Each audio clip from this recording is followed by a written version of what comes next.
Welcome in to the DNVR Avalanche Podcast. We've got Big E and Rudo coming to you live. Former NHL referee and current rules analyst for ESPN, Dave Jackson, will be joining us very shortly here to talk some NHL rules. Before we jump into that, though, E, I wanted to ask you this too, as from more of a scouting side of things. The not necessarily analytics revolution, we've talked about that a lot, but the technological revolution of the NHL. We have microchips in players' jerseys now. We have puck tracking. We have all of this data of how much does it actually matter? How much can you actually apply that data to players when it comes to talking about their ability on the ice? Because if someone tells me Nathan MacKinnon skated 5 miles last game, I don't care. I don't really know that I can apply that data effectively to the type of NHL player. Sure, maybe you can say he's got good cardio. Okay, fine. But how do you use this technology to actually gauge the quality of a hockey player? I think there's so much, that you can use, like you said. So compared to back then, I think there's just a nice balance. I think you have to use it as a balance. It's just like analytics or the eye test. You can't just use one and then be 100% in one. You got to use a little bit of everything to really build the prototype of player you're looking for or team you're looking for. And there's always tendencies, and that's why those tools help you so much. You said that guys are, you track everything they do. How about practice? They track their practice now. You can't. What back then you had a couple, drinks, maybe you were hanging out in practice and just kind of loafing around in the bag. You can't do. I'm not saying that's what we did, but I'm saying, if somebody did, you could actually hide a little bit. Now you can't. Everything's tracked. You got those things on you, and it tracks your effort. Again, it's not to use for that. It's used for, obviously managing the load and all that kind of stuff. Not to see if the guy went out the night before, but I'm saying those things are still there. What about sleeping habits? They monitor your sleep. They monitor everything. The sleep doctors, the teams have. So yeah, it's kind of crazy, and you just can't get too much into overblown into, like just using that. Now, if you're trying to not like a player, then of course you'll use that, or whatever's available to make your case that you don't like them. And opposite, if you like the guy, and then you'll just discard it and go, oh, it doesn't matter, right?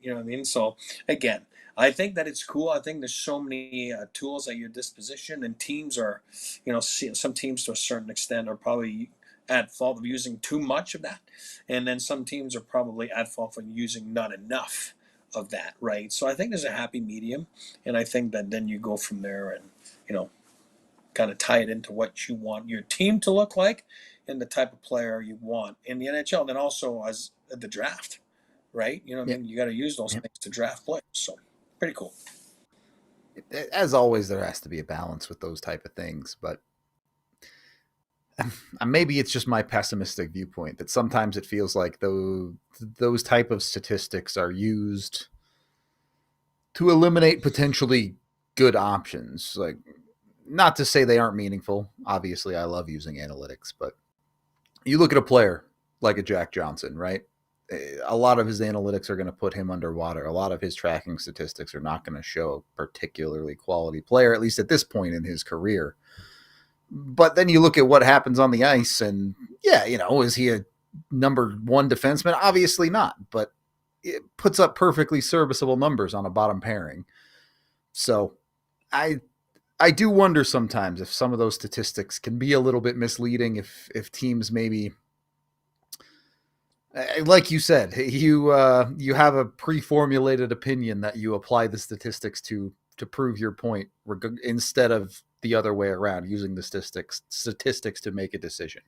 So, Yeah, yeah. and I mean that because, and you know that I use you and AJ all the time as my analytics teacher. I'm not going to say that analytics are my forte. They're not. You know what I mean? If I'm talking to an NHL team today, like I can't say like, oh yeah, analytics. Oh, that's my thing. You know what I mean? That's my forte. No, I think my experience is my forte. My eye test is my forte. You know what I mean? And how to build a team. Now, you do need the extra stuff. It's like saying hockey was great like 50 years ago. Yeah, it was great for that time. You know what I mean? Like at that time, that's what you did. Skates weren't as good. This wasn't as good, but the guys did their best, and it's the same thing now. And all those things to make you better, including analytics, need to be used to make your team better. I think the Avs have a healthy dosage of common sense there. You know, what I mean, I think Bednar is probably a great example, a guy that uses analytics to look at, Yeah. what game planning and all that stuff, and but at the end of the day, you got to play the game, right? And we all know that. You know what I mean? And but it kind of helps with tendencies. It helps with the way you want to do things as a team, and forget about the type of players. I'm talking about just as a coach to game plan. I think the Avalanche do a very healthy dosage of common sense, and using it to their advantage, and not overusing it or underusing it, just the right amount. You know what I mean, to make you successful. I mean, the best teams do, for sure. That's, you have to use a little bit of everything, right? Or else you're going to end up in not as diverse, or maybe not as many lanes as you need to be. Uh, I did want to ask you though, before we get Jax on me, when you have that relationship between a player and a ref, uh, look, is it human nature that you look at a guy with high penalty minute totals and the refs are more likely to pick him out of a scrum? What do you have from the player's perspective? Do you think sometimes, they know the numbers and they're looking for somebody specific? Oh man, I do believe that your personality slash your reputation will follow you. I do believe that the way you conduct yourself with referees, and hold on, I'm just trying to give this a tip for 1 second. All right. But Well, while you the way you conduct yourself um, is very important. If you're a hot shot rookie that comes in, I don't know, Macklin Celebrini or whatever, and you have a name, right? Well, it can go two ways, right? It can help you or it can hurt you. You know what I mean? Like, no look further than Crosby at the start. Complaining and just kind of just yelling and complaining, and it's like, really, at the end, I understand you have a high profile, but you haven't done anything. You know what I mean? And that's important. You can't act like you're the man and you're this and you're that. So I think that same thing as anything else, you have to learn how to have a rapport with referees, and vice versa. Back then, I can tell you that Jax could tell you when he's coming on. Oh my God, back then it was bad. Like like footy was terrible. Like they would have like a few matches, you know what I mean, with refs, and but then well, why not? It's all good. It's all said. It's fine. You see each other after the game, you laugh, and it's all good. Nowadays it's a little different. You know what I mean? You got to be a little more careful, and I think the referees are just raised that way, just like the players are raised that way to a certain way. So I think it's important that your reports are now. Once you get to to have that relationship, and then once you get that reputation as a player, I'm not going to tell you that. Let's not kid ourselves. McKinnon will get calls that Ivan won't get. It's just life. I don't care what Jack says or anybody else says. I think it's just human nature. You know what I mean? You've earned that respect, and you're going to see it, and you're going to get it. With that said, um, at times you can bring it upon yourself as a referee or as a player. If your rapport is not there, or if you're not respectful, if you're not this, or if you're not that. So I think as a player, there's no need to show up anyone. There's no need to throw your hands up in the air. And I tell my kids all the time, when I was like youth hockey kids, like they're trying to do like trying to learn the game, and at the same time they're throwing their hands up for icings and offsides. And I'm like, hey, listen, there's a shortage of referees somewhere. You know what I mean? If you want a ref, I got no problem. You know what I mean? You can just leave and you go be a referee. That's fine. But you can't do everything. Let them do their job. Be respectful. Grab the puck. Give it to them. And you don't need to be somebody that sometimes you're not even, you're not off the ice. Usually sometimes you're a good kid and you lose your marbles there. There's no need to do that. You know what I mean? So have some respect and go from there. And that's usually a big thing. It always comes down to respect. Usually if you're good to them, they'll be good to you for the most part. Obviously the rules are still the rules, but it's part of the game, certainly, at least until we all get taken over by robots and they take over all the jobs. Then,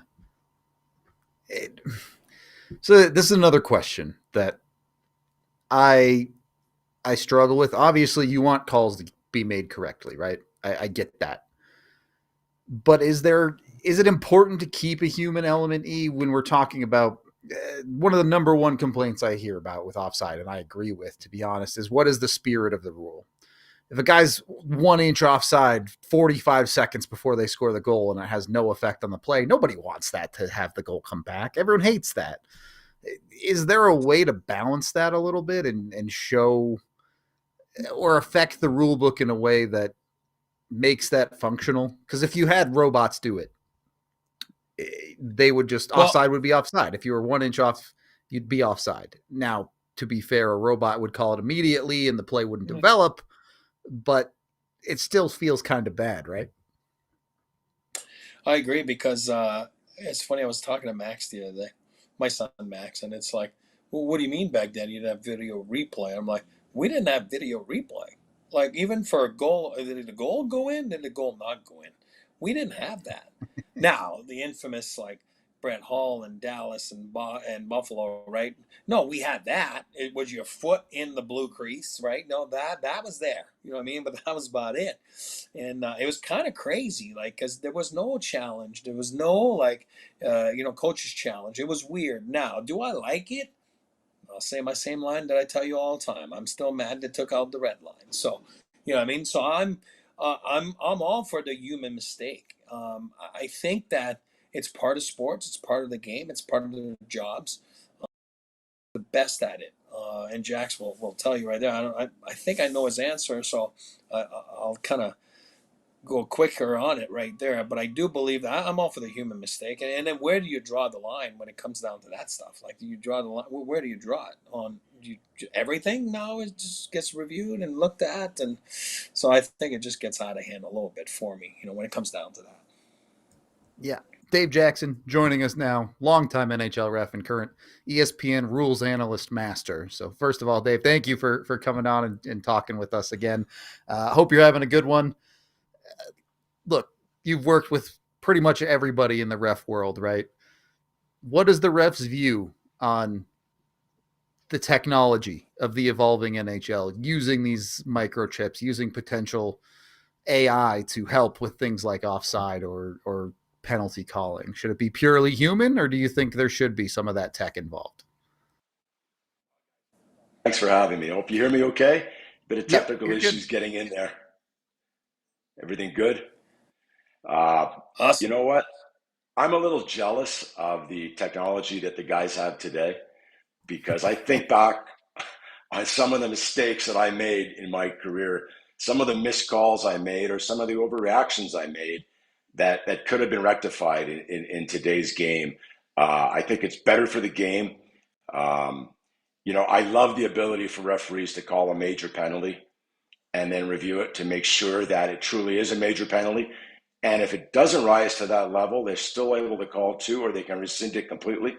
I think that's great. There's been penalties I've called double minor for high sticking where, it was the puck that got him, or it was his own teammate who got him, because those things, they happen so fast. I mean, the fans react. You see a guy fall to the ice, he's got blood, he's holding his face, but none of the fans saw what happened. They're just reacting to the player's reaction. So, as a referee, you think you see what you see, but to be able to review that double minor and make sure it's not friendly fire, make sure it's not a follow through, I would have loved to have had that during my time. You go to offside reviews, I'm not a huge fan of us bringing it right down to the the last millimeter, the last second on the blue line. Like the game wasn't designed, the rule wasn't designed to meet those tolerances. The rule was designed so the team doesn't get an unfair advantage. And I don't think a guy's, foot being a millimeter inside the blue line causes an advantage. So I'd like to see something like if the defensive team gains possession of the puck at any point after the alleged offside, then you can't review it. You had a chance to get the puck out, you didn't do it. Maybe put a line 18 inches inside the blue line. Same tolerance when it comes to review, but you're not allowed to review unless the guy's offside by at least that 18 inches. So it has to be an impactful play. And guys say, well, that review would take just as long. Yes, it would, except that linesmen don't often miss 18-inch offsides. So you'd have way fewer of them, right? So, and then it comes to that, goalie interference. People hate it. I don't think people spend enough time reading the rule and reading the rule book because it's really not as vague and random as people think it is. If you read the rule, go to NHL.com, go to their video rule book, and they have a great 8-minute video on goaltender interference. I think it would clear up a lot of misconceptions about the call. And I would say watching goalie interference, if you were showing me 20 clips right now, not knowing the result, I bet you I could get 16 of them right. 4 of them would be outliers, but I understand the rule, and I understand why it's there. Love it or hate it, I think the goaltenders like it. And those things happen so fast. I think video review is great. But as far as expanding it, I'm not sure where you want to expand it to. Are we going to have a guy upstairs who blows the buzzer when he sees a missed trip and then they review it and realize, oh, wow, the guy overreacted upstairs. It wasn't a trip. Or does he take the time to review it upstairs? It takes him 30 seconds and then he blows the buzzer and says, hey, 30 seconds ago, you guys missed a trip. I think that would be ridiculous. Yeah, it gets tough. Slows the game down a lot. I do have one specific goalie interference I want to ask you about, but we do need to pay a few bills first. So let's make sure we hit our first commercial break before we do that, and then we'll get into it as we are brought to you by the fantastic folks over at Coors Light. Make sure you're choosing chill. Look, if you got a goalie interference to review, maybe crack a Coors Light, and you'll give a better ruling. I don't know how goalie interference works. I get it wrong every time, so I'm not as good as a ref, that's for sure. But you can choose chill when you head over to CoorsLight.com/DNVR. You can get Coors Light delivered right to your front door. You don't even have to get up off your couch thanks to Instacart. Of course, if you are out and about, they're available in pretty much every liquor store in the country. So you can get the bottles or the cans that turn blue on the mountains to let you know it's ice cold and ready to drink, whether you're out grilling in the backyard, sitting on your couch, watching the hockey game, or wherever you might be. Coors Light is there, cold lagered, cold filtered, and cold packaged for a smoother finish. So make the most out of the times you choose chill and choose Coors Light. Again, get Coors Light delivered straight to your door thanks to CoorsLight.com/DNVR and Instacart. Coors Brewing Company, Golden, Colorado. Please drink responsibly. Once you got a Coors Light in your hand, make sure you're also getting your sports event tickets in your hand thanks to Game Time. Doesn't even have to be sports, really, though. They can get you into every sporting event, but they can also get you into concerts, theaters, movies, more, you name it. Game Time has you covered. You can go download the Game Time app today and use code DNVR when you sign up to get $20 off your first purchase. Use many different ways to save money on tickets, whether it be their last-minute deals where you can save up to 60%, or you can use their Game Time Picks feature. Well, they'll only show you the best prices for the best tickets based on your search parameters. Jump in. Right now, college football is the big thing. I'm not a big college football guy, so I don't know anything about their stadiums or tickets, but Game Time will tell you. They'll show you where your tickets are. They'll show you what the view is, and it makes for a great time all the way around. Join 15 million people that get their Game Time tickets through Game Time, rather. Take the guesswork out of buying those tickets and download the Game Time app today. Again, use the DNVR code with a new account to get $20 off your first purchase. Of course, terms apply. Tap, ticket, go. Download the Game Time app today. Second period of the DNVR Avalanche Podcast here with Dave Jackson, rules analyst. I got to ask, because this one, kind of a sticking point in the Avs world. Last year, we saw Scott Wedgwood get injured on a play with contact on a player in net. Play continued. Buffalo ends up scoring a goal on this play with Wedgwood clearly down and in pain. Now, the Avs went on to win this game, so I can't be that mad about it. But where is that line when you're a ref or a linesman in a game and you see a clearly injured player, when is it time to blow the whistle and call a play dead versus allowing that play to continue? I think if they're, unless there's an immediate scoring opportunity, for example, he gets hit in the face, gets hit in the collarbone, puck drops, and the guy's banging in the rebound. I think that's a legit goal. Anything other than immediate scoring chance, I think should be blown down.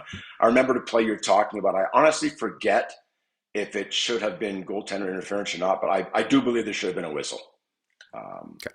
And that's just one of those unfortunate things. I know the referee felt terrible after you watched it. But it's one of those things where he wasn't focused on the goaltender. You seldom watch the goaltender. You're watching the play around the goaltender. And by the time he turned to the net and realized that Wedgwood was on the ice, the puck was in the net. And there's sometimes things you just can't reverse once they happen. And, if I could see the play again, I'd give you a detailed analysis, but I do believe that goal should have come back and there should have been a whistle. All right. I guess follow-up question to that. How much ultimately is it the ref's job to protect the players beyond just, hey, these are the rules and we call the rules? Is there a certain level of expectation that those players are out there and can trust the referees to make sure, injuries happen. It is what it is, but nothing crazy happens out there because of the refs? The paramount reason to have referees in a game. I just spoke at a level 4 Colorado officiating camp, and I told these officials, I said, you guys, and even the younger ones, the ones that are just starting, I don't care if you know the rule number. I don't care if you know exactly what the penalty is. If you see something that's dangerous, looks reckless, puts a player's safety in jeopardy, call a penalty. We'll deal with the paperwork and sorting out what the rule number is later. Your job is to keep the game safe, keep the players safe. And I believe that applies at all levels of hockey. I love that. Since you brought it up, E, go ahead.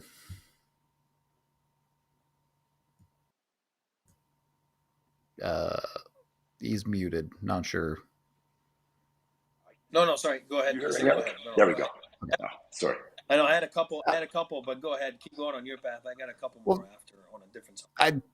You brought up the level 4 training. I am curious. I get asked this question a surprising amount just because I would never want to be a referee, if I'm honest. But how do you get started on that path to working towards an NHL ref? Obviously, once you make it to a pro level, the structure seems pretty clear. But if you're someone starting out, where do you start to become a referee in hockey?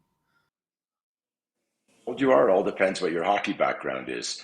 I'll give you one example. Let's back up. The NHL, general managers, coaches, even the officiating department, they're looking for athletes. If you can't skate as well as the NHL players skate, if you can't move, get out of the way, then you probably don't deserve to be there. You need to be able to skate, and you need to be able to look like an athlete. If you don't look like an athlete on the ice, you're not projecting the right image. So that's what they're looking for. That's why they have an officiating combine every year. They hold it in Buffalo, and they invite approximately 100 people to it. Probably 85 of those people are ex-players. Now, you're not going to get an ex-NHL star signing up to referee, but there's a lot of guys that played Division I hockey, played junior hockey, played a bit in the American League, East Coast Hockey League, who realize at the age of 24, 25, they're not going to make the NHL. So they go to this officiating combine as a desire to stay involved in the game and have a career. So that's what my son did. My son played college hockey, played D3 hockey. He played a couple of years minor pro, realized that was his ceiling. He wasn't going any further. He went to the NHL Combine. They liked him. They placed him in the American Hockey League as a linesman. He worked 4 years, 300 contract in the American Hockey League, and now he's a full-time NHL linesman. That's one path. The other path is to sign up at your local level, Littleton Hockey, Arapahoe Hockey. You sign up, you're 14, 15, 18 years old, and you start doing squirt games. And you move up the rung. And if you're a good skater, if you're an athlete, you will be seen. But a lot of people fall through the cracks because they haven't played hockey to a high level, so they can't skate to that level. They don't know the game at that level. And that's the advantage that they have with these NHL players or pro players who are coming back. People knock them and say, well, they've only been refereeing 3 years, 4 years now, they're in the NHL. But you're forgetting they have a lifetime of hockey knowledge They know the game, they're athletes, and they can skate. So I'm not saying that you have to be a pro player to make the NHL now.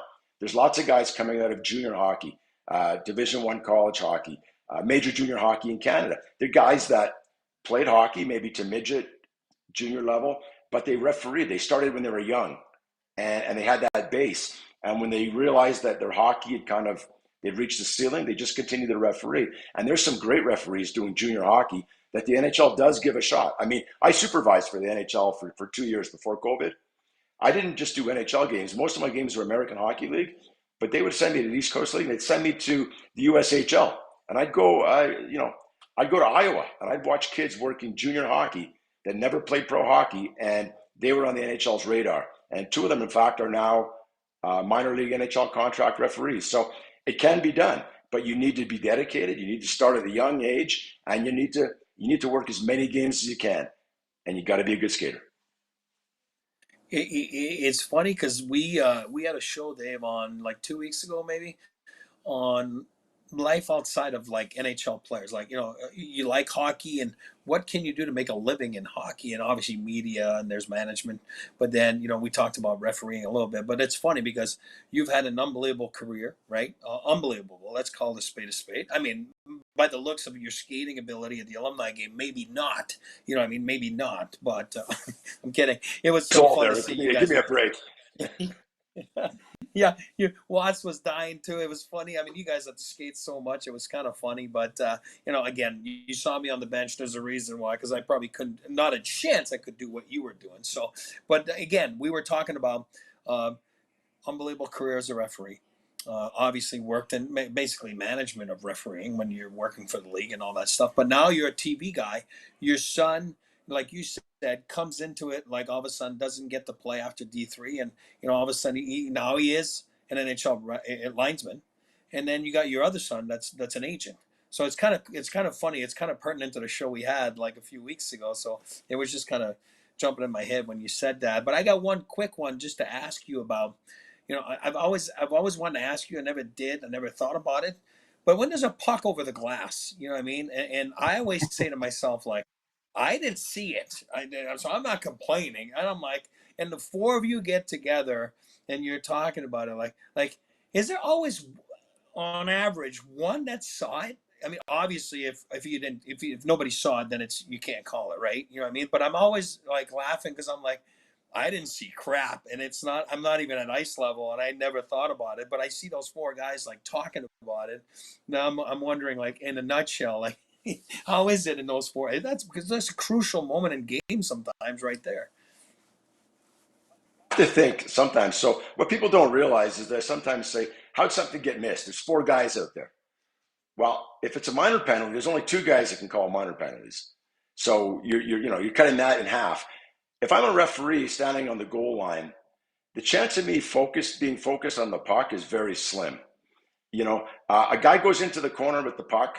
He's got a forechecker on him about to ride him in right through the glass, right? He releases the puck. He gets hit.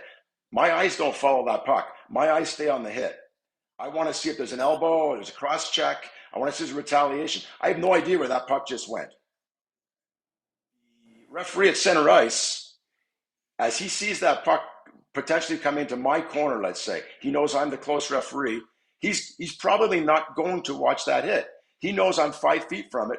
What is he looking at? He's looking at the front of the net to make sure the other defenseman in front of the net is not cross-checking some guy in the head. So if we're both looking at the same thing, you don't need 2 referees. That's why we have 2 referees. He's covering the rest of the ice knowing I'm focused on that body check. And I'm focused on that body check, not watching the puck. So now the puck, all of a sudden the puck's out of the play. Chances are the linesman is blowing the whistle on that. And the 2 referees are going, okay, what's the whistle for? And one of the linesmen might have been not on the close blue line. So he's watching the benches for a line change or something. So there's a lot of times where you don't have 4 guys watching that puck. And if you did have 4 guys watching the puck, then fans say, how'd you miss that spear behind the play? Well, sorry, we were all watching the puck, right? So you can't really win. You can't win. So when that puck goes over the glass, they all get together and go, hey, anybody get a good look at it? And one guy will just step up and go, yeah, it went straight out. And the referee goes, thank you. I appreciate it, Eric. Way to step up. And he goes over and makes the call. Now, where it gets tricky is, was it deflected? Because sometimes it can just tick the top of the glass and go out, which is not a penalty. Or it can hit an attacking player's stick or a shoulder or anything. And then it's not, if it hits anything before going over the glass, it's not a penalty. And the third one that's really tough is if it ends up in the players' benches, it's normally not a penalty. However, what fans don't understand, and I'm not sure I love this rule or agree with it, but it is the rule. If that puck is shot from the goal line and at any point crosses the glass and goes over the fans and keeps going and lands in the players' bench, it is a penalty. So that puck crosses the crowd at any point, it's considered out of play. So even though it ends up in the players' bench, it's still a penalty.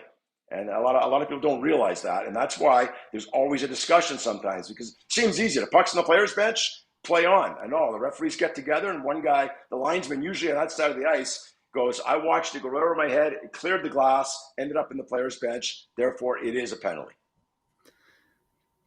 There's so many fine details like that I think often get missed when you're viewing the game. So I do love that info. I do have one or two more questions for you. I do have to pay a couple more bills first, though. So let's make sure we hit that. And then we'll ask the hard questions, I guess. First off, before doing anything difficult, make your life easy. Go pick up your lunch, dinner. You can get breakfast too, I guess, at Raising Cane's on your summer road trip. You can order online at raisingcanes.com or on the mobile app. Either way, to make it easy, fast, and the best way to get your chicken fingers fix in a snap. At Raising Cane's, every chicken finger is hand battered and cooked to order. Every crinkle cut fry is perfectly crispy and salted, and every piece of Texas toast is buttered to perfection. And all of that is ready to be dipped in Cane's sauce that's made in restaurant each and every single day. So if you're hungry yet, get your order today at Cane's and keep the road trip going, rather. Head on over. Again, I love their sauce. You can't go wrong with chicken fingers and Cane's sauce. It's the best meal out there. Go get it. Raising Cane's chicken fingers, one love. Once you got your Raising Cane's chicken fingers, delicious, delicious. Look, we'd all love to eat out every meal, but sometimes you got to take care of your money, and that's where Monarch Money comes into play. You can go in with Monarch Money today and get your full financial picture. It's an all-in-one personal finance tool that brings your entire financial life together in one clean interface, whether it be on your laptop or your phone. And right now, just for our listeners, Monarch is offering 50% off for your first year when you use code DNVR at monarchmoney.com. It's a fantastic app, named the best budgeting app of 2025 by the Wall Street Journal. Been rated 5 stars by over 30,000 people, and even the top finance tech companies in the world love it. So jump in with Monarch Money today. You can look, money is a cause for stress, and Monarch Money helps reduce that. Shows you what you need to know when it comes to your finances. Don't let financial opportunity slip through the cracks. Use code DNVR at monarchmoney.com in your browser for half off your first year. That's 50% off your first year at monarchmoney.com with code DNVR. Third period of the DNVR Avalanche Podcast. You save a little bit of money, maybe become part of the DNVR Supporters Club. You get a badge in chat to help support us. You get access to some behind-the-scenes content. Maybe the coolest part is you get some emotes. So, who knows? We get enough emotes, maybe one day we'll have one that says F the refs. I don't know. Maybe not. Maybe we like the refs here. We do. I did have one more question for you, Dave. Look, there are a couple of rules we're talking about puck over the glass that certainly annoy the fan base. Is there a particular rule as a referee that is the most annoying to deal with or to call on the ice? To get so little bit about me. I in my part time, I am the director of player safety for the Federal Hockey League, Federal Prospects Hockey League. It's a single A professional hockey league. Goes from pretty much Illinois down through the Eastern Seaboard, all the way into Georgia, North Carolina, South Carolina, and the great thing about that is the Board of Governors is very small. And when I suggest or propose a rule change, if they like it, we do it. There's no 1 year waiting period. No, we just implement it. And the rule I don't like, I've never liked it, is in the NHL, you can't call a minor penalty for spearing.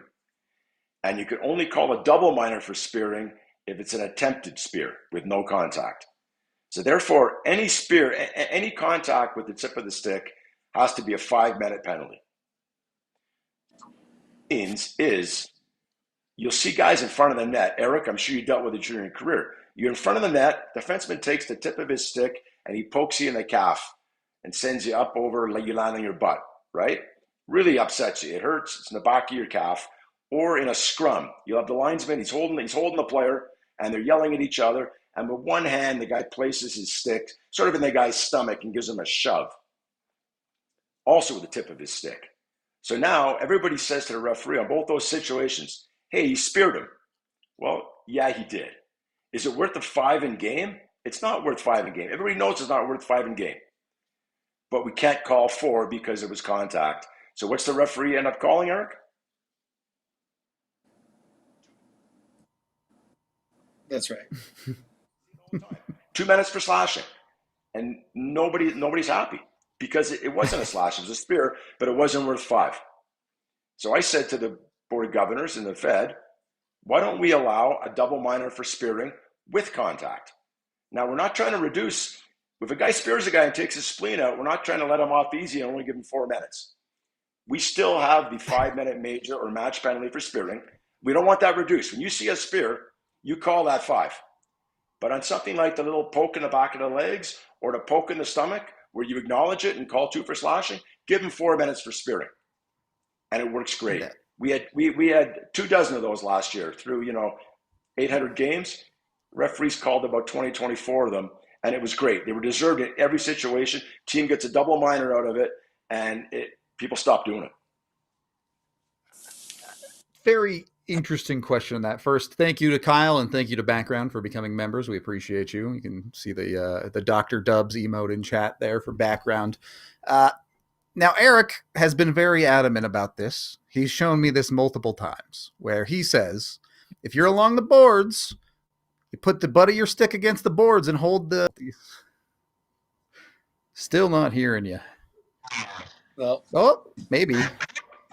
1, 2, 3. 1, 2, 3. You guys hear me now? Yes. All right. I'm just going with the mic on my phone. Is the volume okay? All right. So my question to you guys: do you ever watch The Simpsons TV show? Yeah. Which one? So there's an episode where Homer tells Lisa and Bart they're not allowed to hit each other, or there's going to be punishments. So Bart says he's going to just walk down the hallway going like this, throwing punches in the air, and you better not come into me. And Lisa starts hopping down the hallway, karate kicking and going, you better not get in my way. And that's kind of like Eric's question.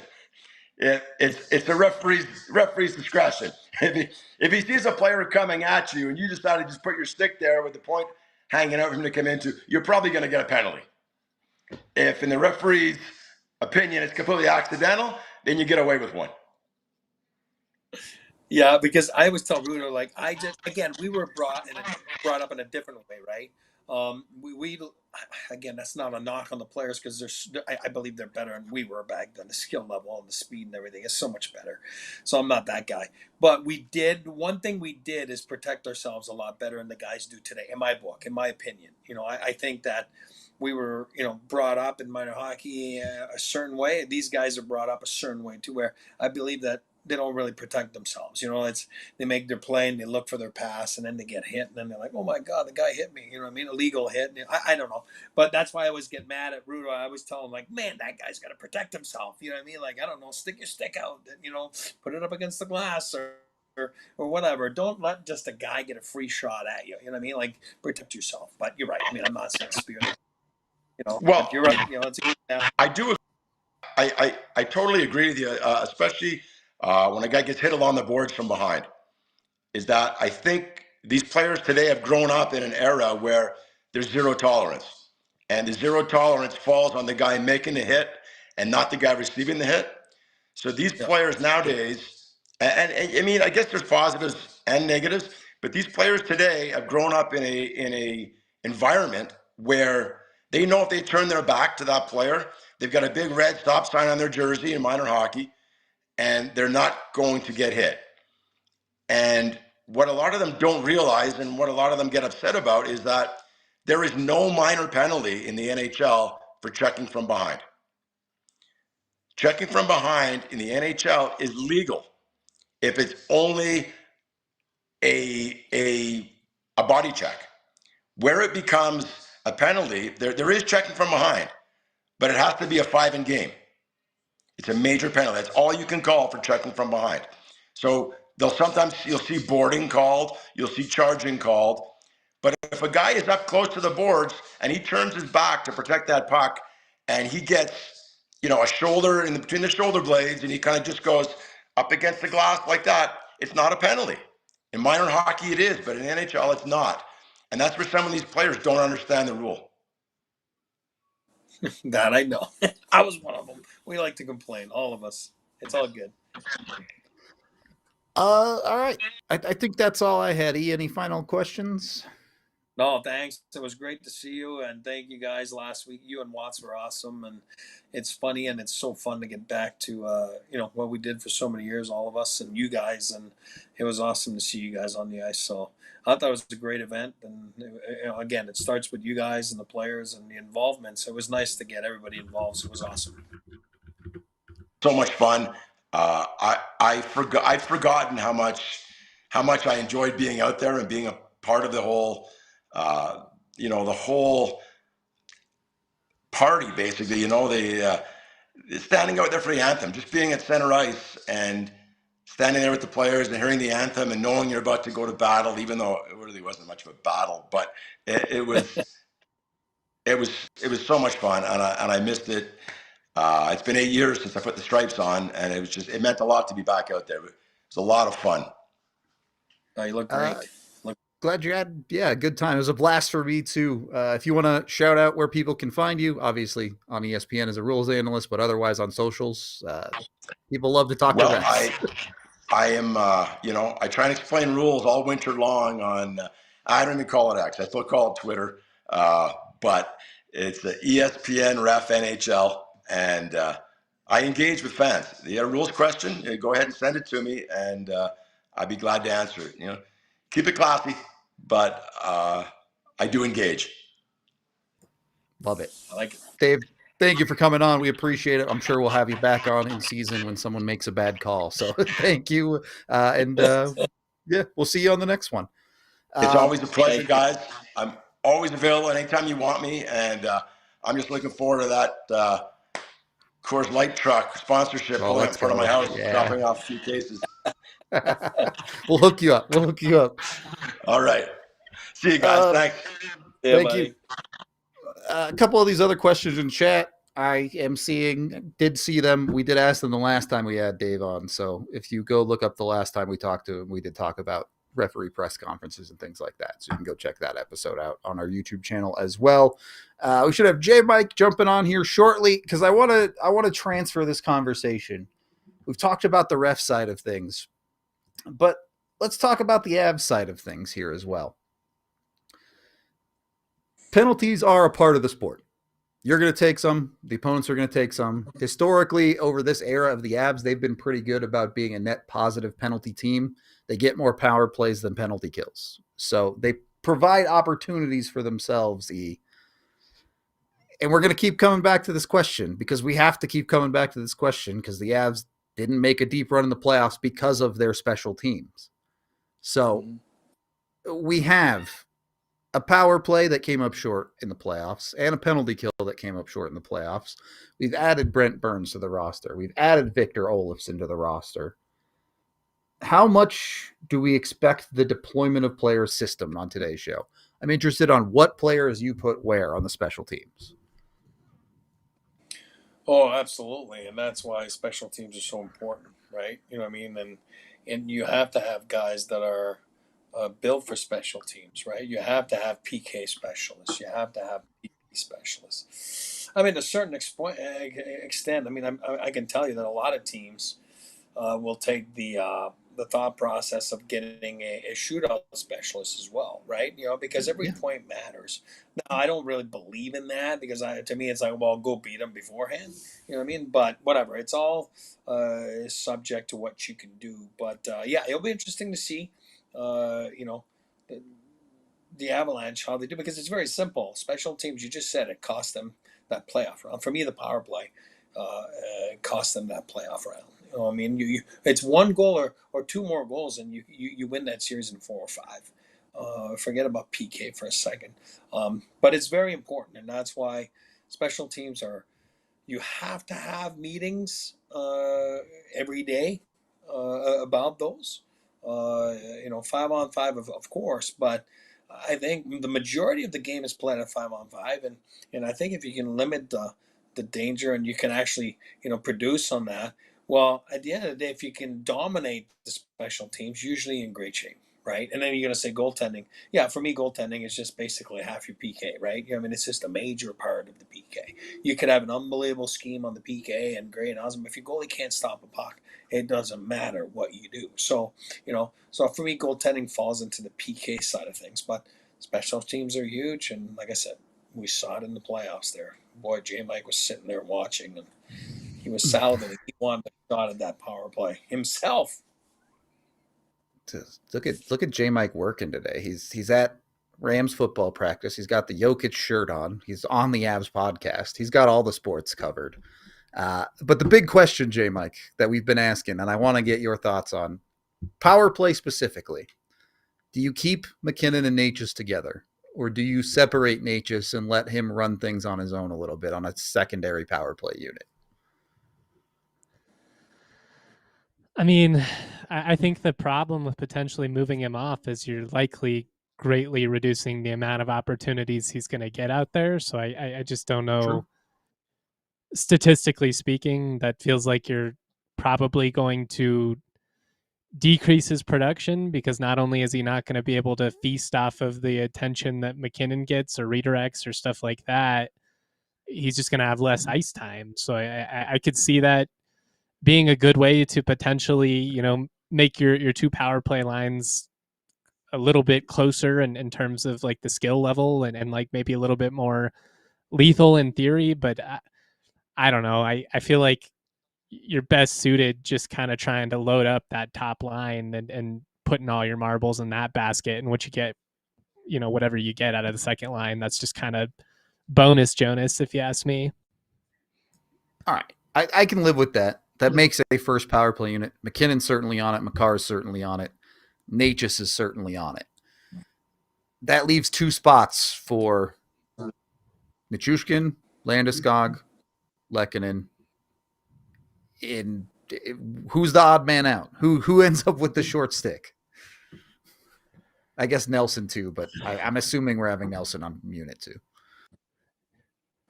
I don't know, man. I do feel like Nichushkin and Landy kind of play together, have solid chemistry off of each other. So I like the idea of pairing them, and maybe you put Lecky on the first line. Okay. I don't know. Where would your gut go on this one?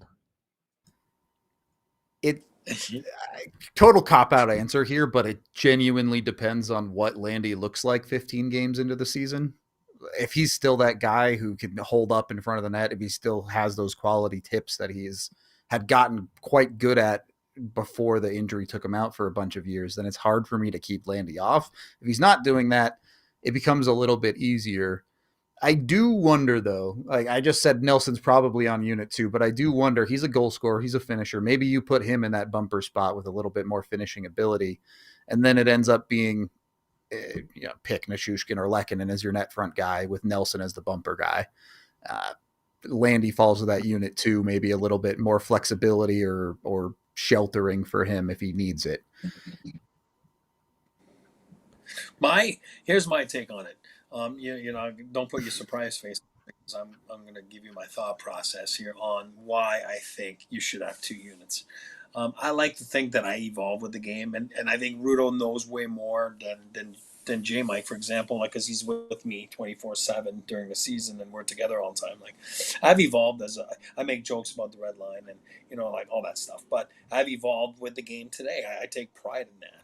I take pride in analytics. I take pride in stuff that are new, right? But at the end of the day, the one thing that I can't get myself to do it. It's been bugging me for a few years now, being on the media side and doing TV with altitude and all that stuff. Like this 2 minute like of the same guys in the power play, I can't do it. I can't get myself to do it. I do believe that there's a lot of teams that don't believe in that anymore. I don't believe in that. I believe in hunger. I believe in your best player being your best players. I got no problem. If you want to separate, because at 1.0, I still believe to this day it's the same thing. Avs 1.0, you did separate Sakic and Forsberg a lot. You know what I mean? Like, well, why not? And it's a competition. And then you got 1 minute. And I remember Crow and Bob and all those guys, like, you got 1 minute. You better do something or you're off. And the other guys are going. Now, even if they loaded the two of them 21-19 together, there was some other guys like, I don't know, Valerie Kaminsky or, Claude Lemieux, if they weren't on the first one, you know what I mean? So you're salivating to get out there because it's a competition. And I do believe you get results that way.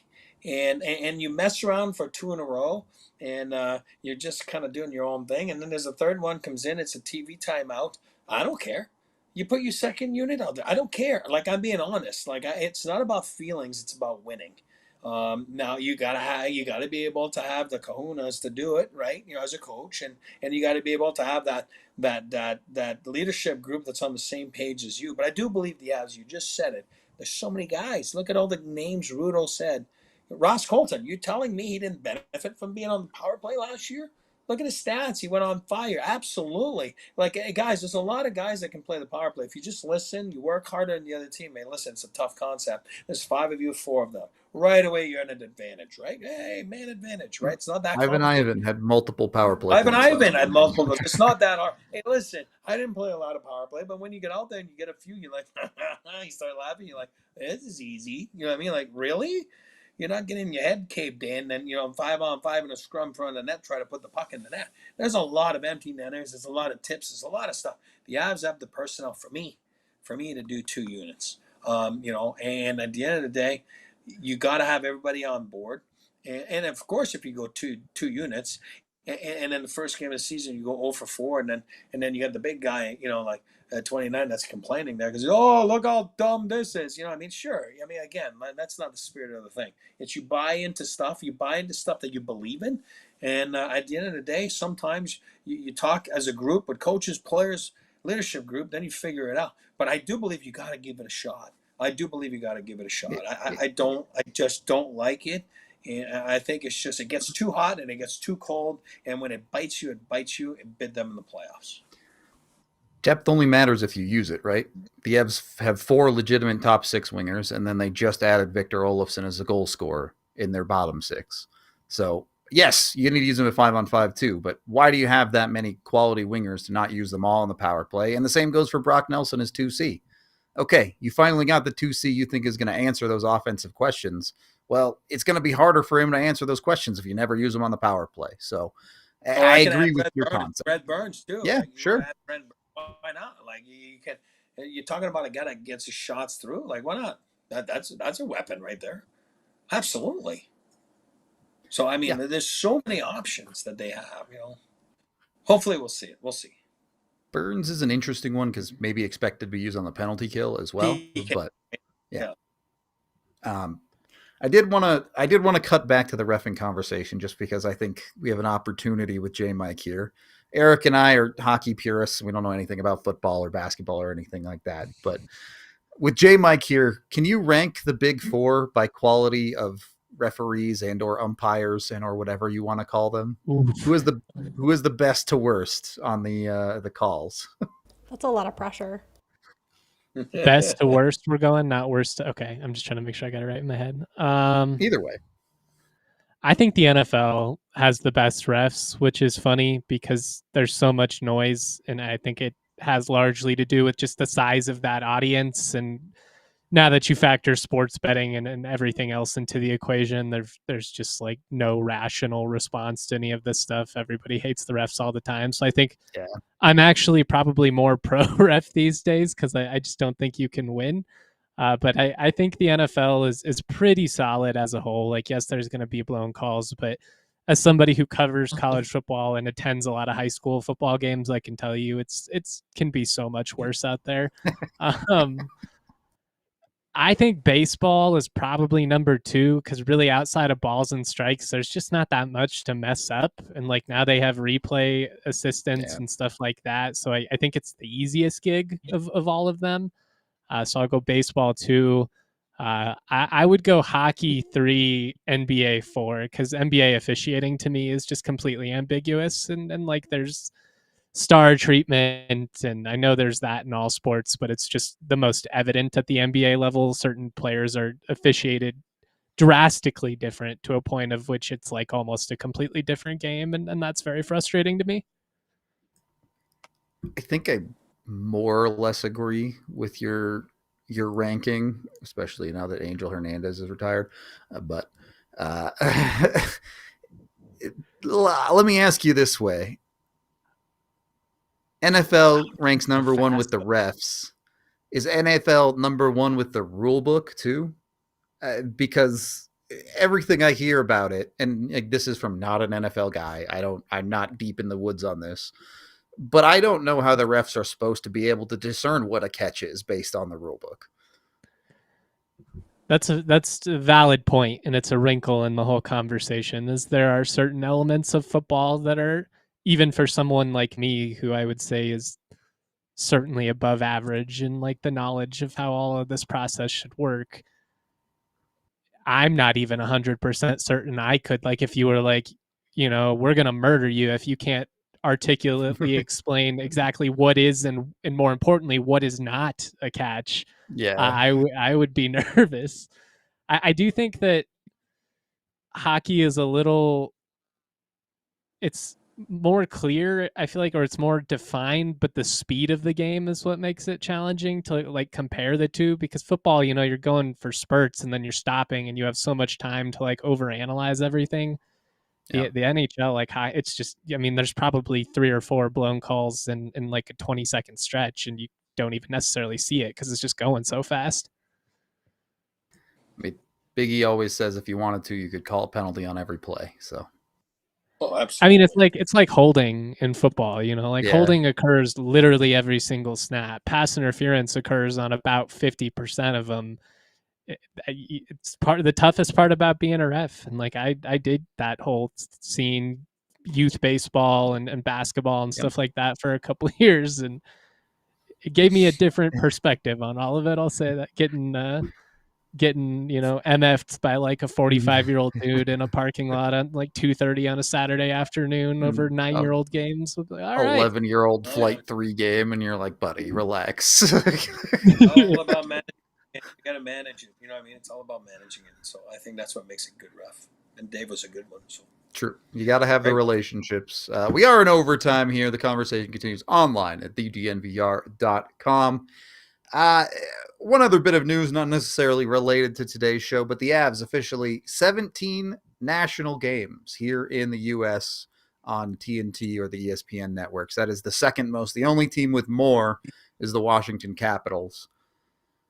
Ovi. Yeah, Ovi's last year is going to break 900 goals easily, all that good stuff.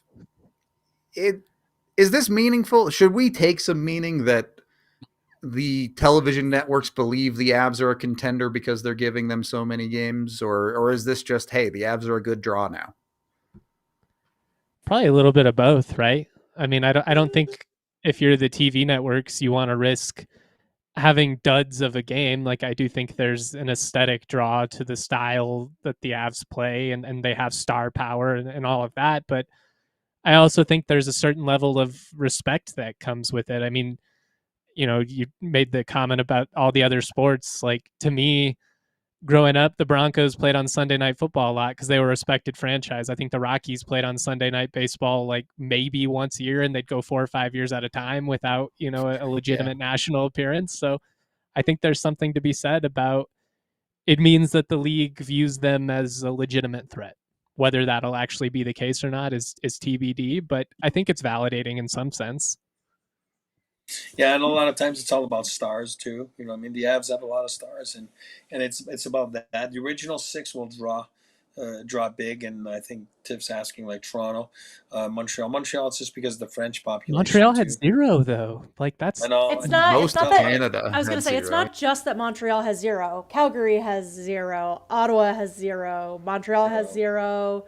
Winnipeg has 0. Canucks have 0. And now, That's crazy. To be fair, all of those teams are on Hockey Night in Canada every friggin' week. So in Canada, they're already they have nationally a million. broadcasted, Yeah, just right. in a different country. Yeah, in their defense, Yeah. we're But why us in Toronto? the U.S. Well, You know Toronto's why kind of Toronto. like America's teams, like the Dallas Cowboys of the, it's Canada's team. It just is. The Toronto makes more perfect sense. comp. Haven't truly been a contender in decades, but get all Yeah. the flash. Boy, do they look good in those uniforms, though. They do. They both wear blue and white. It works perfectly. Yep. Never miss a chance to dunk on Toronto. All right. Or Dallas. I know. It's a twofer, baby. That's like It's true. grand slam. Although he did technically play for Toronto for a little while, so he's got to have at least a little bit of love there. But Yes. I know we've talked about this before, but we can wrap up quickly with this. That many national games.